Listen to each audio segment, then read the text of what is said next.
New ইয়র্কে জাতিসংঘ সদর দপ্তরে সংবাদ মাধ্যমের মুখোমুখি হয়ে যুক্তরাজ্যের রাষ্ট্রদূত বারবারা উডওয়ার্ড জানান, ইরান ২০১৯ সাল থেকে পরমাণু চুক্তির শর্ত ভঙ্গ করছে এবং এখন তার সংশোধন করা জরুরি। তার মতে, ইউরোপের ৩ দেশ যুক্তরাজ্য, ফ্রান্স ও জার্মানি চাইছে ইরান সম্প্রতি প্রস্তাবিত সমঝোতায় রাজি হয়ে স্ন্যাপব্যাক প্রক্রিয়া বিলম্বিত করুক এবং দীর্ঘমেয়াদে সমাধানের জন্য আলোচনায় ফিরুক। ইরানের পক্ষ থেকে জাতিসংঘের রাষ্ট্রদূত আমির সাইদ ইরাভানি জানান, ইউরোপীয় প্রস্তাব বাস্তবতা বিবর্জিত এবং অগ্রহণযোগ্য। তিনি বরং জাতিসংঘের প্রস্তাবিত ২২৩১ নম্বর প্রস্তাবের অধীনে একটি স্বল্পমেয়াদী শর্তহীন প্রযুক্তিগত মেয়াদ বৃদ্ধির দাবি তোলেন।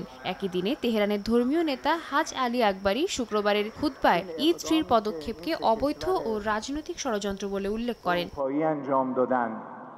চীন জানায়, ইরানের উপর পুনরায় নিষেধাজ্ঞা আরোপ শুরু করা কূটনৈতিক সমাধানের পথ রুদ্ধ করবে এবং নতুন উত্তেজনা সৃষ্টি করবে। বেজিংয়ের মতে, এই পদক্ষেপ আলোচনার পরিবেশ ভেঙে দেবে এবং সংঘাত বাড়াতে পারে। রাশিয়ার পররাষ্ট্র মন্ত্রণালয়ও একই সুরে জানায়, ইউরোপীয় দেশগুলোর পদক্ষেপ অস্থিতিশীলতা বাড়াবে এবং আন্তর্জাতিক সম্প্রদায়ের এটি প্রত্যাখ্যান করা উচিত।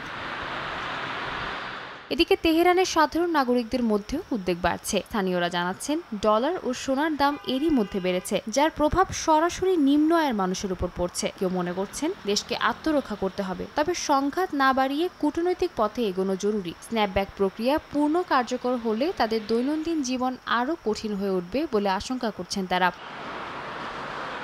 সাদিয়া তাসনিম, সময় সংবাদ।